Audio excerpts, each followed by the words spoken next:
Hello दोस्तों, आज हम लोग चुंबकीय फ्लक्स के बारे में पढ़ेंगे। उसको इंग्लिश में मैग्नेटिक फ्लक्स भी बोलते हैं। मैग्नेटिक फ्लक्स के बारे में जानने के लिए सबसे पहले आपको थोड़ा सा मैं समझा दूं, इसमें जो टेक्निकल टर्म यूज होता है कि क्या क्या समझना है ताकि वो आपको आसानी से समझ में आए। सबसे पहले समझना है कि एक यूनिट एरिया क्या है। यूनिट एरिया का मतलब है कि जिसका क्षेत्रफल जो है 1 मीटर स्क्वायर हो। आप मैं इसको एक यूनिट एरिया ले लेता हूँ कि 1 मीटर लंबा 1 मीटर चौड़ा है। अब देखिए इसका क्षेत्रफल आ जाएगा 1 मीटर स्क्वायर। तो ये यूनिट एरिया हो गया। एक यूनिट एरिया 1 मीटर लंबा 1 मीटर चौड़ा। अब ये यूनिट एरिया जब समझ में आ गया, अब समझना है कि फ्लक्स क्या है। ये टर्म यूनिट एरिया का हम यूज करेंगे अभी, इसलिए मैं पहले यूनिट एरिया समझा दिया। अब आप ये देख लीजिए कि फ्लक्स क्या है। सबसे पहले जान लीजिए कि ये चुंबक है, ये north pole south pole. North pole से बहुत सारी जो चुंबकीय रेखाएं, ये जो पतली पतली वायर्स जो दिख रही है, ये निकल के देखिए साउथ पोल में इंटर कर रही है। ऐसे निकल रही है, ऐसे आ रही है, फिर ऐसे इंटर कर रही है, फिर ऐसे निकल रही है, फिर ऐसे इंटर कर रही है, फिर ऐसे निकल के बहुत सारी लाइन से इंटर कर रही है। इधर देख रहे हैं कि बहुत कम लाइन है, यहाँ पर लाइन ज़्यादा है, यहाँ पर लाइन कम है, यहाँ पे लाइन फिर ज़्यादा हो जा रही है, क्योंकि सारी लाइनें घूम के फिर अंदर ही जाएगी। ऐसे घूमेगी, ये लाइन हमेशा ऐसे चलती है, ऐसे निकली ऐसे घुस गई, मतलब यहाँ से ऐसे निकला और फिर अंदर से होते हुए यहाँ पहुँच गया। इस टाइप से देखिए ऐसे पहुँच गया यहाँ तक। तो जो ये लाइंस निकल रही हैं इसको बोलते हैं क्या?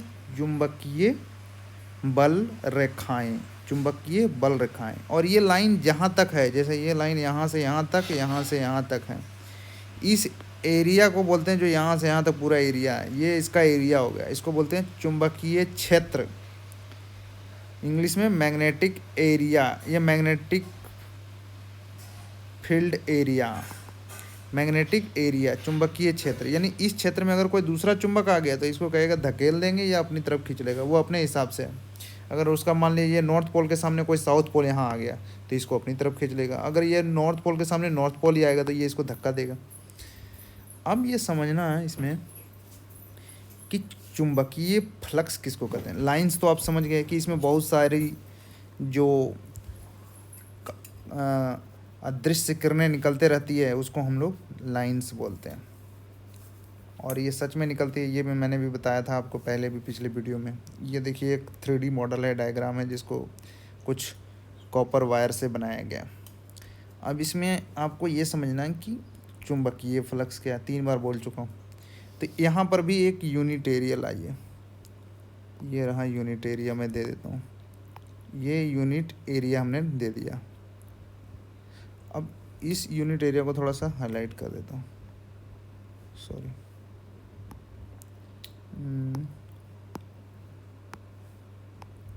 ये यूनिट एरिया है। अब देखिए ये जो हाईलाइट है, इसमें से कितने वायर्स जो हैं क्रॉस कर रहे हैं। कितने वायर्स हैं? करीब करीब 3 4, 2 6, 2 8, 2 10, 2 12, 1 13। अगर यही यूनिट एरिया उठा के अगर यहाँ रख दिया जाए तो कितने वायर्स क्रॉस करेंगे? यहाँ काफ़ी ज़्यादा हो जाएगा, करीब 30 भी हो सकता है। यही यूनिट एरिया यहाँ रख दिया जाए तब कितने वायर्स होंगे? सेम वायर, लगभग जितना इधर है उतना इधर ही रहेगा। और यही यूनिट एरिया यहाँ भी रख दिया जाए, जितना ऊपर उतना नीचे रहेगा। एरिया मतलब ये जो गत्ता आपको दिख रहा है, ये जो गत्ता है, ये गत्ता, ये अगर यहाँ रख दिया जाए ऐसे परपेंडिकुलर, हमेशा परपेंडिकुलर,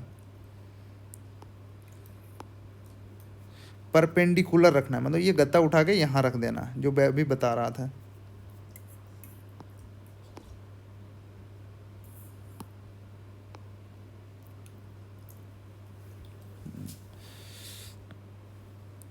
ये गत्ता उठाया यहाँ रख दिया तो यहाँ लाइंस कम रहेगी,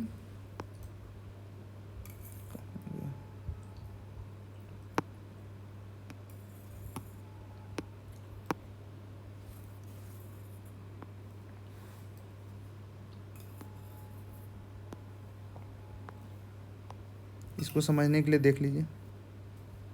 यहाँ लाइंस कम रहेंगे, यहाँ लाइंस कम रहेंगे।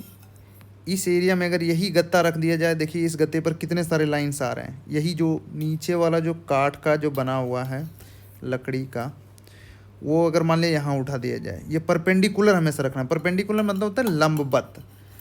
लंबवत मतलब कि इसको ऐसे कट कर दीजिए, यहाँ से ऐसे कट कर दीजिए, ऐसे कट कर दीजिए, इसको ऐसे समझ लीजिए, और उसके बाद ऐसे रखिए, और उसमें देखिए कि कितनी लाइंस घुस रही है। जितनी लाइंस यहाँ रख दीजिए, यहाँ पे इसको मान लेते हैं कि ऐसे ऐसे रख दिए काट के, या फिर एक कल्पना करते हैं यहाँ से कि इस टाइप से एक गत्ता है, उससे कितनी लाइंस निकल रही, ये यूनिट एरिया है। आप अपने हिसाब से नाप लीजिए इस एरिया में कितना निकल रहा है। तो जितना number of lines, number of चुंबकीय बल रेखाएं, जितनी चुंबकीय बल रेखाएं इस गत्ते से पास हो रही यहाँ से, और नहीं तो यहाँ पर आप ऐसे समझ लीजिए कि ये तो मान लीजिए इंटर इधर से करके निकल रही हो, तो यहाँ पे गिन लीजिए इस गत्ते से जितना पास हो रही है, ऐसे समझ लीजिए कि फ्लक्स इस पे गिर रहा है ये ऐसे। तो देखिए जितनी लाइंस गिर रही है, ये सब जो फ्लक्स हैं 1 2 3 4 5 ऐसे करके, इस फ्लक्स की जो संख्या होगी उसी, सॉरी, जितनी लाइंस की जो संख्या होगी उसी को फ्लक्स कर देंगे। जैसे यहाँ मान लीजिए 10 फ्लक्स निकल रहे हैं, यहाँ 10 फ्लक्स हैं, यहाँ जो है 50 फ्लक्स हैं, नीचे भी 50 फ्लक्स हैं, इस टाइप से। यानी फ्लक्स किसको कहते हैं कि चुंबकीय बल रेखाएं, जो चुंबकीय बल रेखाएं जो लंबवत कट करने पर निकलती है, एक यूनिट एरिया से जो पास करती है, चुंबकीय बल रेखाएं जो लंबवत एक यूनिट एरिया से पास करती है, उसे हम क्या कहते हैं, फ्लक्स कहते हैं। लंबवत मतलब इसके एकदम cross section area, cross section area के जो होता है, इसको मतलब कट करके उसके बाद उसमें एक ऐसे घुसेड़ दीजिए, यहाँ ऐसे कट कर दीजिए, उसके बाद यहाँ पर एक काट घुसेड़ दीजिए, उससे जो चुंबकीय बल रेखाएं पास करेगी उसी को हम फ्लक्स कहते हैं। इसको ऐसे क्या समझने के लिए, अब देखिए इसको ऐसे यहाँ काट कर दीजिए, और उसके बाद एक ये जो गत्ता है इसको उठा के घुसेड़ दीजिए। अब देखिए कि उसमें कितना फ्लक्स, वही जितना पास कर रहा है नीचे गिर रहा है वही फ्लक्स पास करेगा, उसी को फ्लक्स कहते हैं। तो यूनिट एरिया के अंदर उसके लंबवत दिशा में रखे कोई प्लेन एरिया, उससे जो फ्लक्स, उससे जो लाइंस पार करे उसी को हम फ्लक्स कहते हैं। फ्लक्स का फॉर्मूला होता है BA cos थीटा। अब इससे जो लाइंस निकलती है उसको हम लोग मैक्सवेल में भी नापते हैं, और दूसरा यूनिट उसका वेबर होता है। पूरा मान लीजिए 10 करोड़ लाइन निकलेगी तो 1 वेबर होगा, 10 करोड़ लाइन बराबर 1 वेबर। लेकिन हमें मान इसमें तो कितना गया, 10 करोड़ लाइन में सपोज दे 1 करोड़ लाइन यहाँ गया, तो क्या यहाँ हम फ्लक्स जो होगा 1 करोड़ होगा, यहाँ फ्लक्स 1 करोड़ होगा। लेकिन यहाँ 10 करोड़ निकल रही थी, तो यहाँ वेबर, अगर फ्लक्स का यूनिट पूछेगा तो 10 करोड़ होगा, 10 करोड़ फ्लक्स, या 1 वेबर बोलेंगे। यहाँ 0.1 वेबर है, यहाँ 0.1 वेबर, या अगर आप मानते हैं कि नहीं यहाँ आधा पूरा निकला तो आधा यहाँ से आ गया, आधा इधर हो गया। ये चौतरफा है एक्चुअली, चारों साइड फैला हुआ। तो सीधा समझ लीजिए कि ये अगर सपोज दैट कि 1/4 ही है, यहाँ अगर 10 करोड़ है 2.5 करोड़ है, यहाँ कितना हो गया 0.25 वेबर, इसका भी यूनिट वेबर होता है। यहाँ देख लीजिए, एक लाइंस को हम लोग एक मैक्सवेल भी बोलते हैं, एक मैक्सवेल वैज्ञानिक थे उनके नाम पे रखा गया। 1 वेबर में 10 पर पावर 8 मैक्सवेल होता है, और 10 पर पावर 8 का मतलब हो गया 10 करोड़।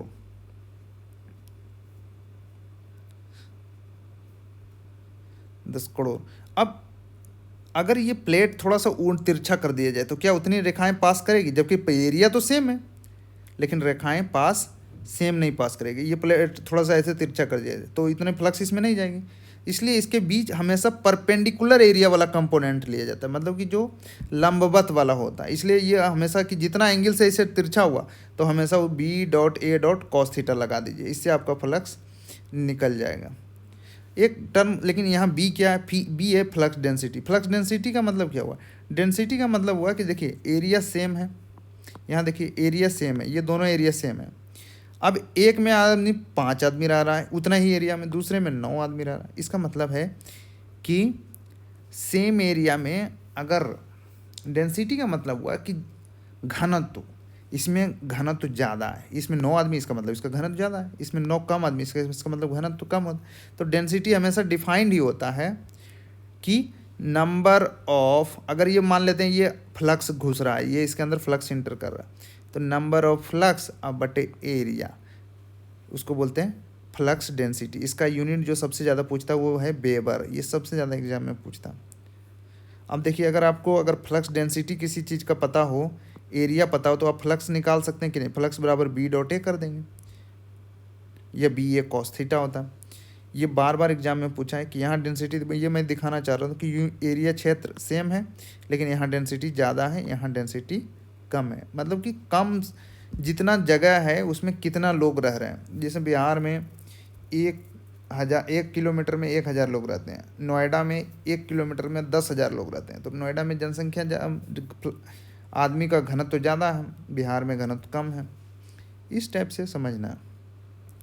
फ्लक्स के लिए समझने के लिए मैं बार बार बात कर रहा हूँ कि सबसे पहले फ्लक्स को समझने के लिए लाइन समझिए कि ये लाइंस, ये चुंबकीय बल रेखाएं हैं। और चुंबकीय बल रेखाएं यूनिट एरिया से, यूनिट एरिया कैसा रखा रहेगा, वो हमेशा परपेंडिकुलर वाला लेना। अगर वो तिरछा है तो उसका परपेंडिकुलर कंपोनेंट लेना। से जो एरिया परपेंडिकुलर से यूनिट एरिया से जितना चुंबकीय रेखाएं पास करेगी, यही चुंबकीय रेखाएं ढेर सारी देखिए पास करवा रहे हैं इसको। जितनी चुंबकीय रेखाएं पास करेगी, अगर ये बाहर हो गई तो ये पास नहीं की, जो इसके अंदर पास कर रही है वही, उसी को हम लोग बोलते हैं चुंबकीय फ्लक्स। तो ये क्या, ये वाला एरिया फ्लक्स मान लेंगे? नहीं, ये वाला इसके अंदर जो जो लाइंस पास कर रही वो फ्लक्स है। ये देखिए, इसके इस एरिया के अंदर मान लीजिए यूनिट एरिया, तो इसके अंदर जितनी लाइंस पास कर रही है वो इसका फ्लक्स होगा। हमेशा ध्यान रखना है। फ्लक्स का यूनिट होता है वेबर। ये फ्लक्स को मैक्सवेल में मापते हैं, जनरली वेबर में जानते हैं। ये ऐसा यूनिट इसका वेबर ही होता है फ्लक्स का। और फ्लक्स डेंसिटी का यूनिट होता है, फ्लक्स डेंसिटी का यूनिट वेबर होता है, सॉरी। और फ्लक्स का यूनिट होता है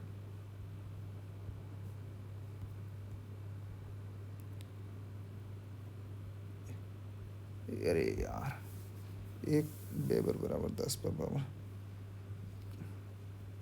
फ्लक्स डेंसिटी का यूनिट हमने गलत बोल तो नहीं दिया? सॉरी यार, रुक जाओ, अभी थोड़ा कंफर्म करने दो। Flux density unit, According to ScienceDirect.com, the unit of the flux density is Weber per square meter. हाँ सॉरी, इसका जो यूनिट होता है चुंबकीय फ्लक्स का यूनिट होता है वेबर, और 1 वेबर बराबर होता है 10 पर पावर, यानी 10 करोड़ लाइंस। और इसका जो यूनिट हो जाएगा चुंबकीय फ्लक्स डेंसिटी का, वेबर पर मीटर स्क्वायर। इसका यूनिट हो गया वेबर, इसका हो गया per metre square, weber per metre square. इसको टेस्ला भी बोलते हैं। टेस्ला एक महान वैज्ञानिक थे, उनके नाम पर इसका यूनिट रखा गया, टेस्ला। ये बार बार एग्जाम में आता है और रखना याद रखिएगा। चलिए ठीक है, मैं वीडियो अब क्लोज करता हूँ इसको।